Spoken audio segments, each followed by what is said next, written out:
What's going on, y'all? My name is Lamarcus, and welcome to Between God and Grit. This is a space where faith meets real life, not perfection, no pretending, but just honesty, pure honesty. Okay, so we live in a world that's quick to cancel people for their mistakes, quick to judge people they don't even know, and slow to forgive.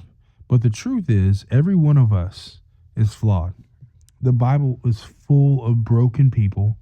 David fell hard, Peter denied Jesus, Paul hunted believers, and yet God still used them in mighty and powerful ways. So just know I'm not perfect. I don't have it all together. I'm just a dude just trying to talk to you and love God, love my family, and keep showing up when I fail. And I'm gonna tell you this, I got a lot of failure. I do. You know, they say experience gives you credibility, and I got a lot of freaking cred when it comes to failing. Okay. So just know that this podcast is for people who love Jesus in their imperfection, people who are choosing faith even when it's messy. And this is Between God and Grit. And if you're trying, you belong here. All right, it's when we quit. So check this. I'm gonna be 100% honest with y'all. I really I almost didn't hit record today, not because I didn't have the time, but because I was just scared to be honest. Fear, man, can really hold you back on some things. Okay, have you ever got the feeling where you know you should have shown up, but fear is screaming louder than that faith? That's me right now. I'm gonna tell you, I'm being brutally honest. Okay, hopefully you're tracking 100%. That is me, and I've been thinking about all the times I've failed. Huge failures. I was on the news, little failures where I may have lost my composure and said something stupid to somebody or my wife or anything like that. My public failures, my private failures. And I thought, who am I to talk about God, about faith, about love, and about grit when I'm still here trying to figure out who I am, what my calling is, just like every freaking person on this earth. And then I realized it hit me. That's exactly why I have to talk about it, because someone out there who is listening to this is wrestling with the same freaking fear. The one that messes feel like it disqualifies them from God, from having a leadership role, from love, even when it doesn't. You were not disqualified. Now, I know there's some churches out there that are like, you failed. That are like, yo, he can't lead a congregation. There's other ways to serve. For example, let's use Carl Lentz. He failed. He's trying to pick himself back up. He got a chance from Mike Todd, and there were still people. He wasn't even in a preacher role, and people out there still have something up their butt about this dude working at a church. We've gotten away from the fact that we're imperfect beings to, hey, I didn't mess up like you did, which means I am qualified to speak on you. That ain't true, bro. It's not true, because I think about my past, the things I've said, the mistakes I've made, the moments I wish I could take back. And sometimes people still bring them up like they define me. Some of the closest people in my life, outside of my brothers and my parents, like I'm telling you, shout out to my boy Malik, my boy Frank, people out there, my guy Justin, my main man G. There are people out there in my life who have not made me feel like I was disqualified because I screwed up. Okay? They don't bring those up. They actually get frustrated at me because they're like, hey, don't define you, boss. We all do that, but here's the truth. Mistakes are not the end of your story, all right? They are chapters in it. And if we allow them, they can even be chapters God uses to write our breakthrough. And I'm going to keep going back to this, okay? Starting this podcast feels very heavy. It does. Because once I put my voice out there, people will have opinions. People always do. They will judge my past. I've had a lot of people that I thought were cool fall off because of what I did. They will judge my marriage, why my wife stayed with me. They will judge my faith because I messed up. And the truth is, some of them won't even know me. Matter of fact, so I'm gonna be real with y'all. My wife and I have been in an argument for the past day. And sometimes you just don't speak. But I got out and went to a dance studio, my daughter's dance studio, which I used to really be a part of. Like, I'm talking like if y'all needed me to do some stuff, I would do it. But since that happened, it's like you've kind of been shunned. There was this idiot mayor from a small town who's never met me who was like, I don't feel safe with him in the building. Wonderful people. But there was this lady. I think I've met her one time, and it was just nice to meet you. And her daughter came to my daughter's birthday party. And so my wife won't say this. She's probably going to hate that I'm saying this, but we're being truthful here. I have screwed up. Okay. I messed up in my marriage.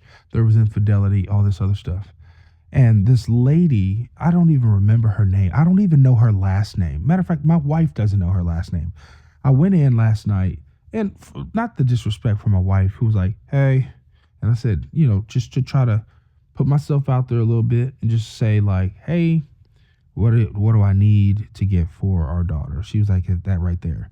And this lady had this look on her face, this judgmental look. And this is the same said lady that apparently had my mugshot on her phone. I don't even know how she got my last name. I don't even know how she knew this because she wasn't even in the studio. And this lady and her husband had this weird thing to judge somebody that they've never spoken with. I've never talked to her husband. He was way too close to my wife at a bar one time. But the fact of the matter is this. They don't know anything about me, and yet they have an opinion about me. And the question isn't whether they will judge you. It's whether you will let their judgment stop your obedience, stop you from pursuing your calling, and just stop you from being a nice guy.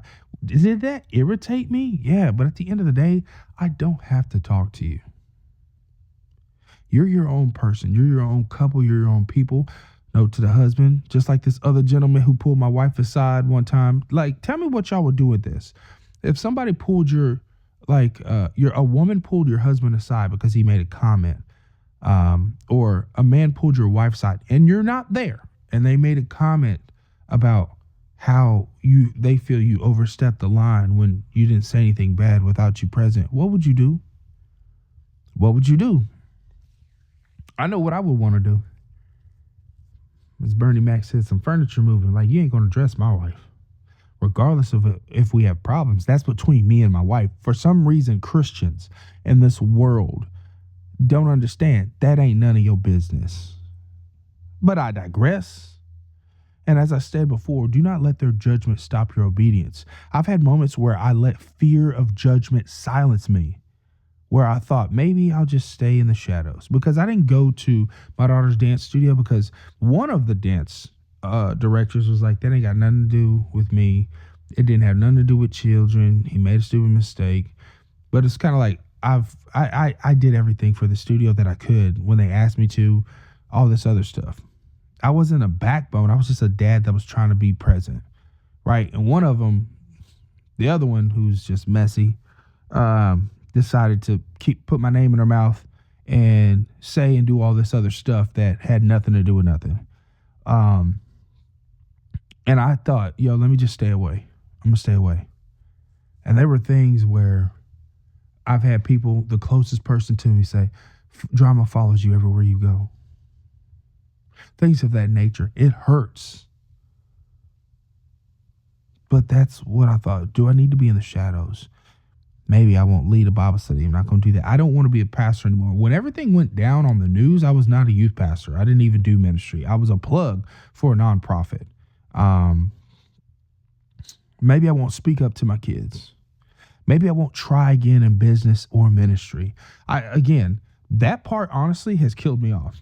Like, when everything went down, I was at a nonprofit called First Priority of America. And I have no qualms or issues with First Priority. When things went down, this godly organization said, cool, they're going to suspend me till figure out everything, but they still paid me. They still paid me to make sure my family was good. And to me, it's not, I'm getting money. It's the fact that they were like, regardless of the circumstance, we want you and your family to be taken care of. So they kept me on and kept me on payroll. I just wasn't working. And that's crazy. That's a crazy blessing. And then when they figured out, nothing happened, the charges were dropped and dismissed, all this other stuff, they even said, hey, we can get you into another nonprofit. We know some nonprofits or some churches. And I said, nah, I'm done with ministry. But that really got it to my head because the church I was, the communities I was a part of, my son's football community, things of my daughter's dance community, things of that sort. It's just ugliness just came out, judgment came out, and it really got to me. But I had to realize I cannot let judgment stop my pursuit of obedience to God. I wrestle with this tension every day, wanting to follow God fully, knowing I'm still flawed. I've still screwed up. Am I a holy misfit? I don't know, but I do love Jesus, but I do still struggle. I used to have a really bad problem, y'all. Like, feel me when I say this. Hear me when I say this. With lust, sex, porn addiction, and clearly I was still dealing with that 3 years ago. I wasn't in therapy like I am. I wasn't trying to get help like I am. And here's the thing, I still fall and I still fail. But just as it was stated in the Bible, this has been a thorn in my freaking side that I cannot shake, but only through the strength of Jesus Christ.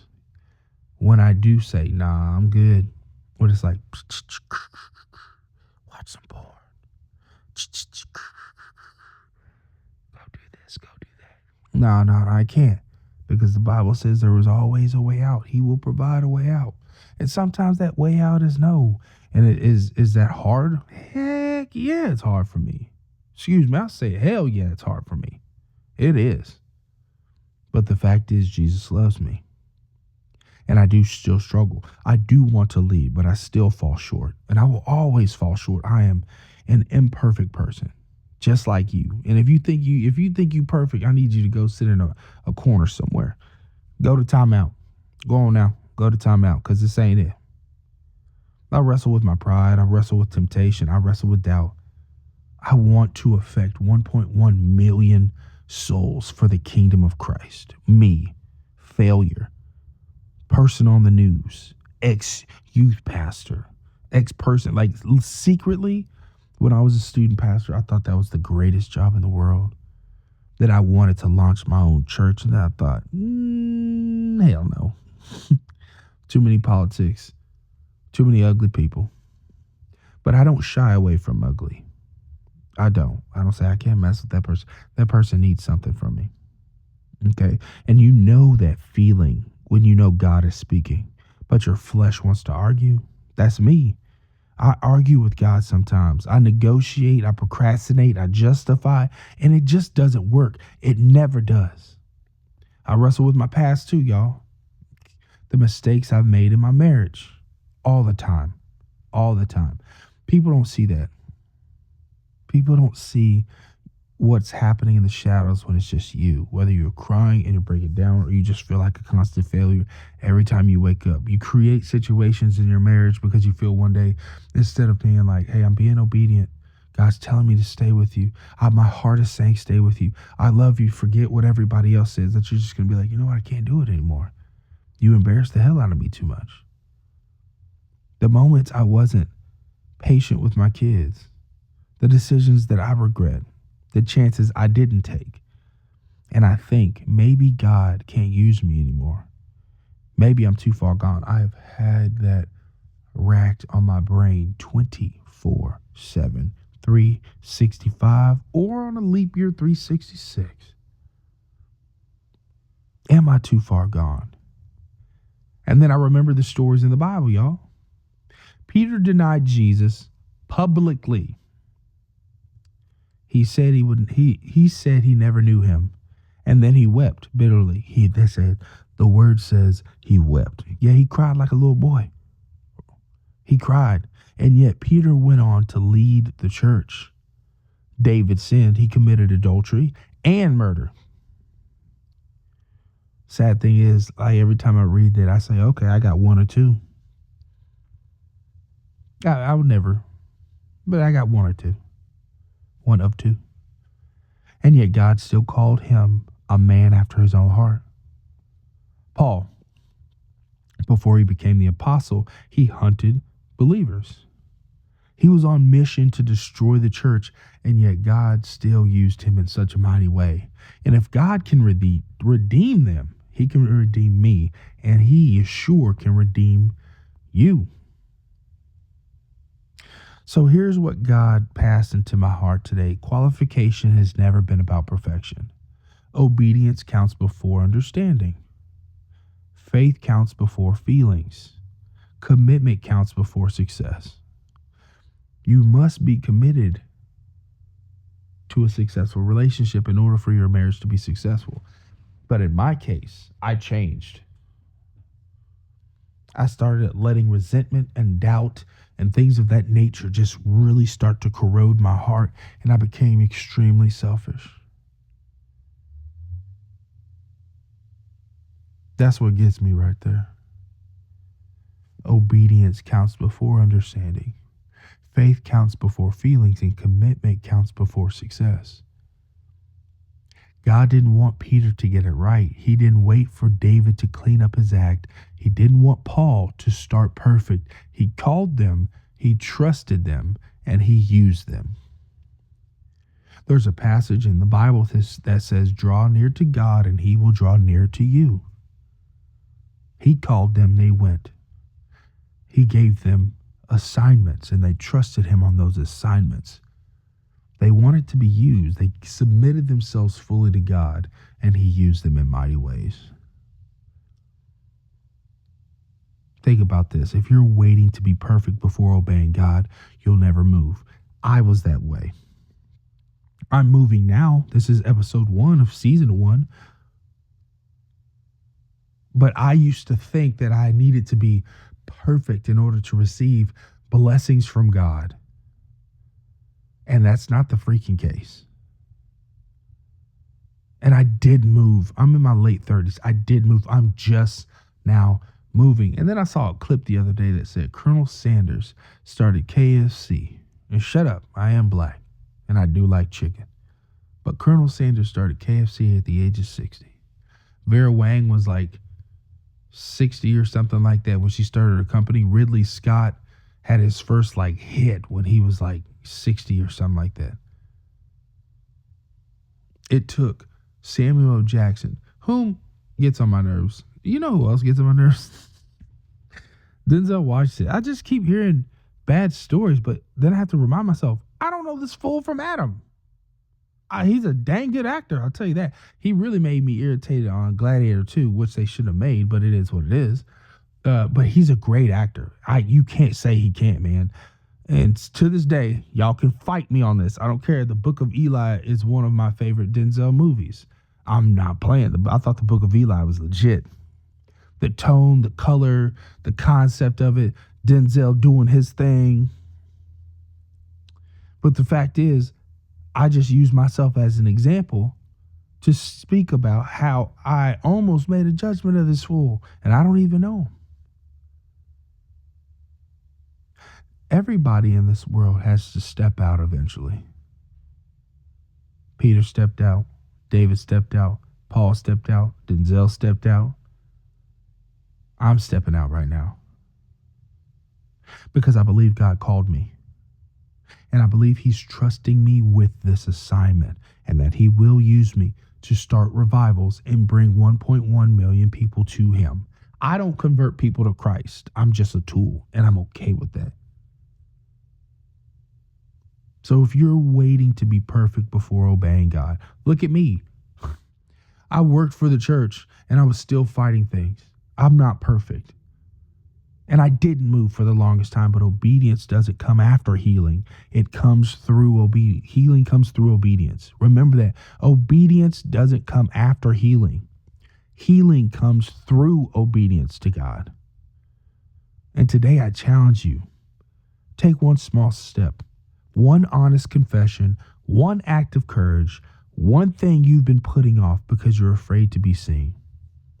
Show up imperfect, but show up. We are all imperfect, and there are imperfect people that will judge you.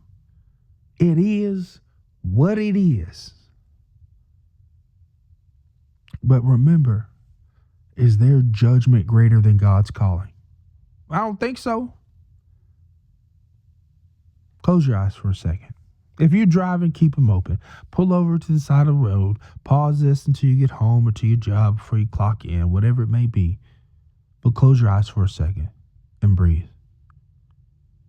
And answer this question honestly. What are you delaying because you're afraid of being seen? And I'm going to say that again. Breathe one more time, slowly.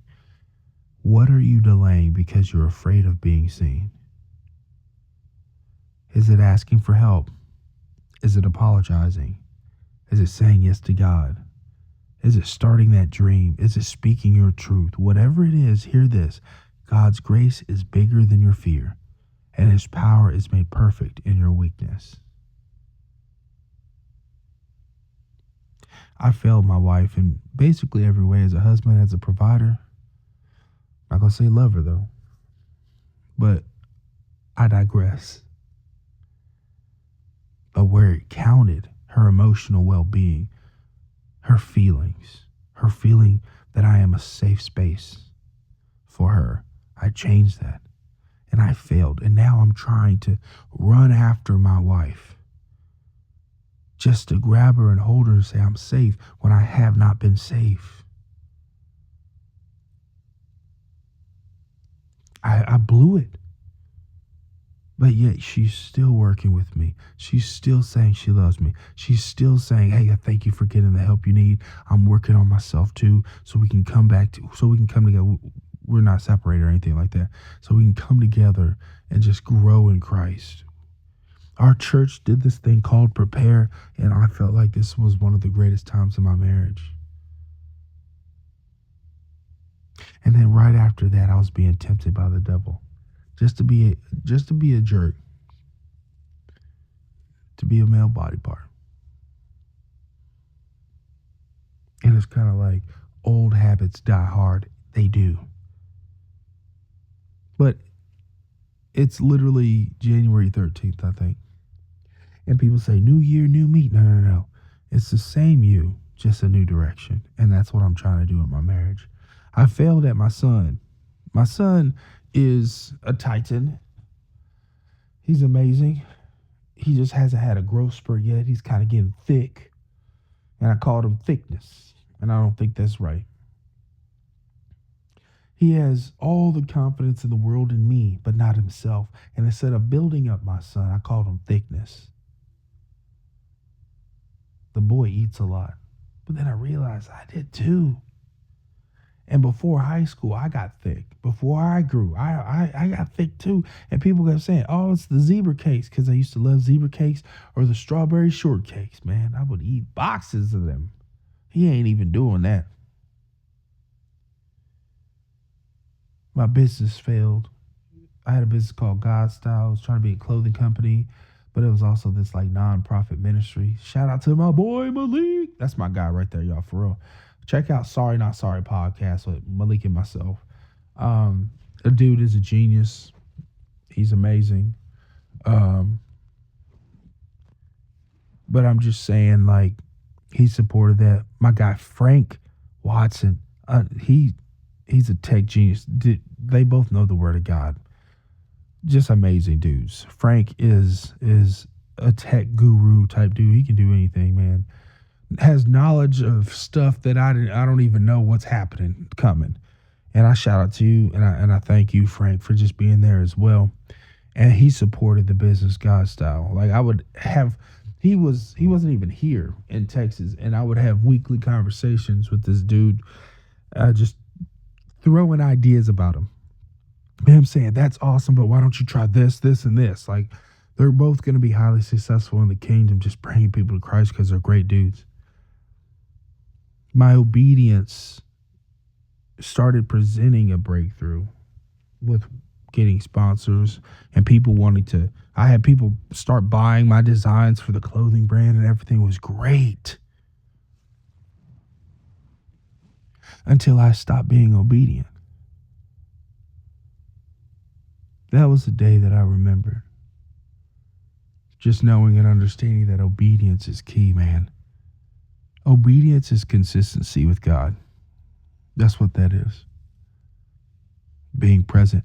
And I'm telling you, every one of these moments reminds me that God's grace is never earned. It's extended, it's patient, and it's real. I'm still standing. No record, free man, still married, still have great kids that love me. I spoke with my kids. I told them the truth about everything. And they say, "We still love you." And my son said, "I could never hate you, Daddy." I have a special needs daughter, my middle child. She said, "Daddy, I love you." And my oldest, who was like, "We all mess up. Who cares if people judge you?" And the fact that I do have my kids that are saying these amazing things to me, it just makes it true. But I'm showing up imperfect, but I'm being committed. Faith isn't clean, it's committed. Understand this: God is for you. Who can be against you? If God is for you, who could be against you? And if you don't believe me, I challenge you to 60 days on pursuing Christ with your whole soul, might, and mind, and watch your life be changed. I love y'all. I will holler at y'all in the next episode. Thank you so much for listening. Until next time, keep God first, and all will fall into place. Peace.